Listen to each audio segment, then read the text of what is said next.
अस्सलाम वालेकुम जी। आज जो फिज़िक्स का लेक्चर नंबर 7 हम डिस्कस करेंगे, इसमें एक्सेलरेशन के बारे में सीखेंगे कि एक्सेलरेशन क्या होता है। इससे पहले वेलोसिटी और स्पीड के बारे में हम पढ़ चुके डिटेल से। तो एक्सेलरेशन जो है इसका लिंक भी वेलोसिटी के साथ है। एक्सेलरेशन बोलते rate of change in velocity को, चेंज इन वेलोसिटी यानी किसी बॉडी की वेलोसिटी में तब्दीली को देखा जाता है।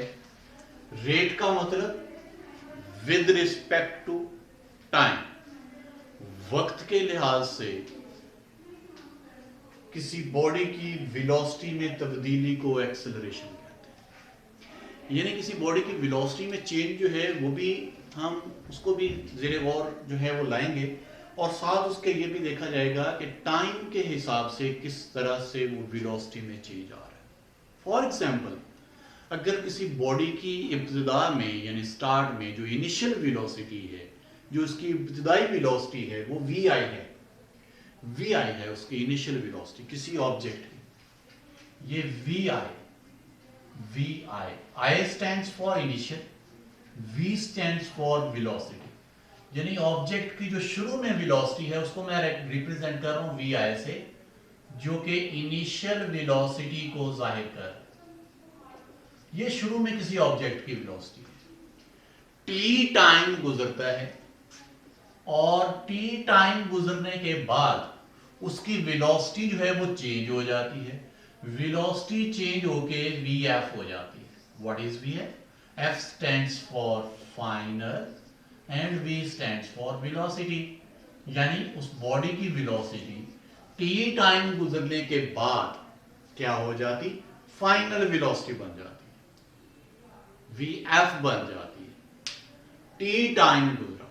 अगर हम इसको डिजिटल जो है वैल्यूज की शक्ल में डिस्कस करना चाहते हैं तो यूं समझ लें कि शुरू में ऑब्जेक्ट जो है उसकी वेलोसिटी जो है वो 5 मीटर पर सेकंड है, और t टाइम से मुराद कह लें कि 10 सेकंड टाइम गुजरा, और 10 सेकंड टाइम गुजरने के बाद उसकी वेलोसिटी जो है वो 5 मीटर पर सेकंड से चेंज होकर 20 मीटर पर सेकंड हो गई। यानी क्या हो, 5 मीटर पर सेकंड को हम वी आई कहेंगे, 20 मीटर पर सेकंड को हम वी एफ कहेंगे, और जो टाइम गुजरा है 5 सेकंड वो हमारे पास टी की वैल्यू होगी जी। तो यानी इस तरह से शुरू में कोई भी उसकी वेलोसिटी उसको हम वी आई कह लेते हैं।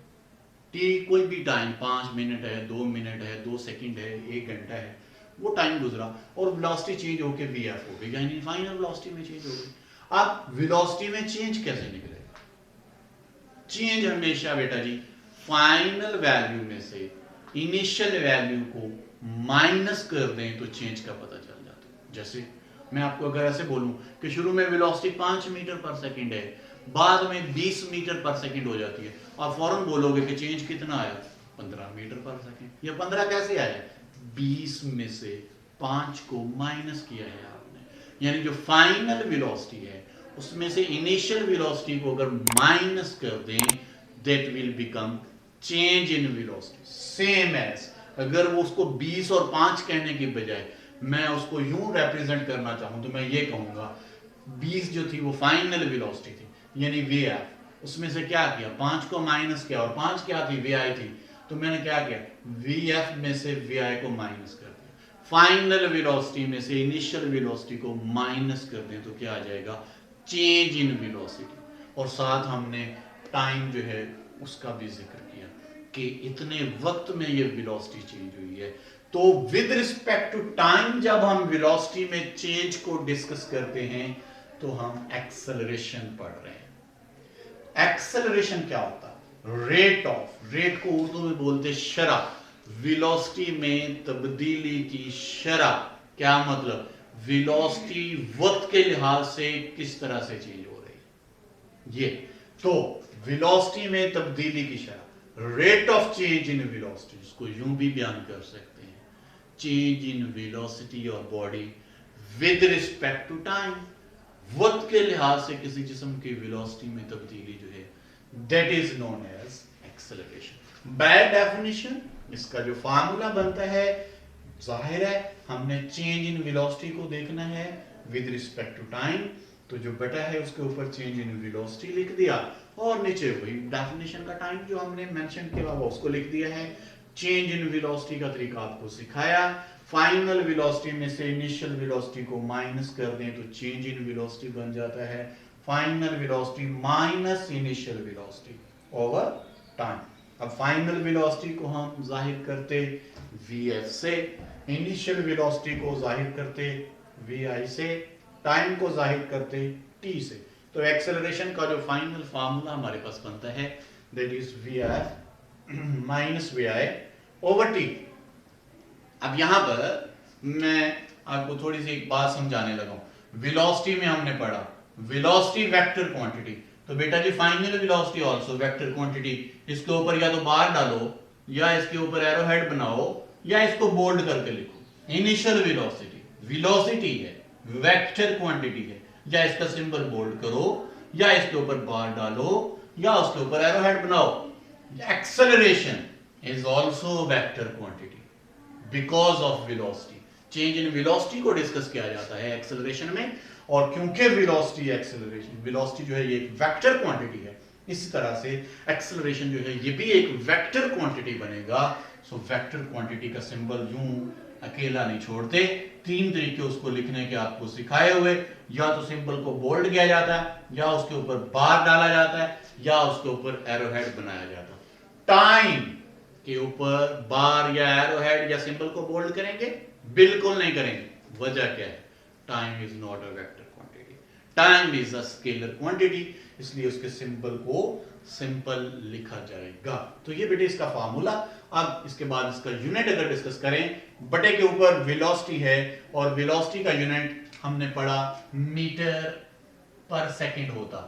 ये बटे के ऊपर है वेलोसिटी और नीचे है टाइम, टाइम का यूनिट सेकंड होता। तो मीटर पर सेकंड बटे के नीचे फिर सेकंड, ये बन जाएगा मीटर पर सेकंड, जिसको हम मीटर पर सेकंड स्क्वायर भी लिख सकते हैं।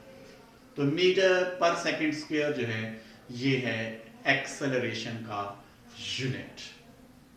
और पहले बता चुका क्योंकि वेलोसिटी वेक्टर क्वांटिटी है, इस तरह से एक्सेलरेशन जो है वो भी एक वेक्टर क्वांटिटी है। इसके बाद बेटा जी जो नेक्स्ट डेफिनेशन हमारे पास आती है वो यूनिफॉर्म एक्सेलरेशन। पहले आपको बता दूं कि एक्सेलरेशन जो है ये अगर शॉर्ट क्वेश्चन में भी आपको आता तो ये डेफिनेशन, फार्मूला, इसका यूनिट और ये वेक्टर है या स्केल है, ये आपको साथ लिखना पड़ेगा। यूनिफॉर्म एक्सेलरेशन, पिछले लेक्चर में हमने यूनिफॉर्म स्पीड और यूनिफॉर्म वेलोसिटी के बारे में जाना था। तो यूनिफॉर्म एक्सेलरेशन जो है, यूनिफॉर्म एक्सेलरेशन में क्या होता कि बॉडी का जो एक्सेलरेशन है वो यूनिफॉर्म होगा if it has equal changes in velocity in equal intervals of time। velocity में जो चेंज आ रहा है, velocity में चेंज आएगा तो एक्सेलरेशन बनेगा ना। तो velocity में जो चेंज आ रहा है एक्सेलरेशन के लिए, अगर वो चेंज इन velocity जो है वो सेम है और इंटरवल्स ऑफ टाइम जो है वो भी सेम है, यानी हर 5 सेकंड के अंदर बॉडी की जो velocity में चेंज आ रहा है दैट इज 10 मीटर पर सेकंड। पहले 5 सेकंड में कह लें 10 मीटर पर सेकंड है, नेक्स्ट 5 सेकंड गुजरे तो 20 मीटर पर सेकंड हो गई, नेक्स्ट 5 सेकंड गुजरे तो 30 मीटर पर सेकंड हो गई। हर इंटरवल ऑफ टाइम कितने का है? 5 सेकंड का। हर इंटरवल ऑफ टाइम जो 5 सेकंड का है उसके अंदर जो वेलोसिटी में चेंज आ रहा है वो कितना आ रहा है? 10 मीटर पर second. Equal interval of time के अंदर जो वेलोसिटी में चेंज आ रहा है वो अगर सेम है तो हम कहेंगे कि बॉडी का जो एक्सेलरेशन है, because its velocity is changing equally in equal intervals of time, इसलिए इसका जो एक्सेलरेशन है वो यूनिफॉर्म एक्सेलरेशन होगा। और उसी तरह से जिस तरह यूनिफॉर्म स्पीड और यूनिफॉर्म वेलोसिटी के लिए इंटरवल्स ऑफ टाइम का शॉर्ट होना कोई शर्त नहीं था, जितने मर्जी शॉर्ट इंटरवल्स हों, वक्त के वक्फे जो हैं वो कितने ही कलील क्यों ना हो, जो उसकी कोई लिमिट नहीं है, 1 सेकंड से भी कम हो बेशक इंटरवल, हर इंटरवल के अंदर जो वेलोसिटी में चेंज आ रहा है वो अगर सेम है तो बॉडी का जो एक्सेलरेशन होगा वो यूनिफॉर्म एक्सेलरेशन होगा। इसके बाद बेटा ये दो डेफिनेशन शॉर्ट हमारे पास, एक पॉजिटिव एक्सेलरेशन की और दूसरा नेगेटिव एक्सेलरेशन। वेलोसिटी में चेंज को एक्सेलरेशन कहते हैं, वेलोसिटी में चेंज को एक्सेलरेशन कहते हैं। अब वेलोसिटी चेंज किस तरह से होगी? अगर किसी बॉडी की वेलोसिटी बढ़ रही है तो फिर भी वेलोसिटी चेंज हो रही है, अगर किसी बॉडी की वेलोसिटी कम हो रही है तो फिर भी वेलोसिटी चेंज हो रही है। देखो वेलोसिटी में चेंज की वजह से एक्सेलरेशन है और वेलोसिटी में चेंज दोनों तरह से आएगा, वेलोसिटी के बढ़ने की वजह से भी, वेलोसिटी के कम होने की वजह से। अब लिंक करो इसको इसके साथ, अगली बात जो मैं आपको बता रहा हूं, अगर किसी बॉडी की वेलोसिटी के बढ़ने की वजह से जो उसमें एक्सेलरेशन पैदा हो रहा है, that will be positive acceleration. Acceleration of the body is positive if its velocity is increasing with time. वक्त के साथ अगर किसी बॉडी की वेलोसिटी बढ़ रही है तो उसका एक्सेलरेशन पॉजिटिव है, और अगर किसी बॉडी की velocity with respect to time कम हो रही है तो उसका एक्सेलरेशन जो है वो नेगेटिव एक्सेलरेशन होगा। नेगेटिव एक्सेलरेशन के दो और नाम रिटार्डेशन और डिसेलरेशन भी हैं। एक और बात इन दोनों के लिए, क्योंकि एक्सेलरेशन वेक्टर क्वांटिटी है, इसकी डायरेक्शन होती है, तो पॉजिटिव एक्सेलरेशन की डायरेक्शन बेटा जी वही होती है जो बॉडी की वेलोसिटी की डायरेक्शन है, जिस डायरेक्शन में बॉडी मूव कर रहा है। लेकिन नेगेटिव एक्सेलरेशन की डायरेक्शन बॉडी की मोशन की डायरेक्शन के अपोजिट होती है, यानी जिस डायरेक्शन में, जिस सम्मत में बॉडी जा रहा है, उसके एक्सेलरेशन की सम्मत उसके अपोजिट होगी। कब? अगर उसकी वेलोसिटी वक्त के लिहाज से कम हो रही है, यानी वो बॉडी स्लो डाउन हो रहा है, पहले तेज था, वक्त गुजरने के साथ साथ स्लो हो रहा है, तो उसकी वेलोसिटी कम हो रही है, उसका एक्सेलरेशन नेगेटिव है, और इस सूरत में जिस तरफ वो जा रहा है उसके एक्सेलरेशन की डायरेक्शन उसकी अपोजिट डायरेक्शन में होगी। अल्लाह हाफिज।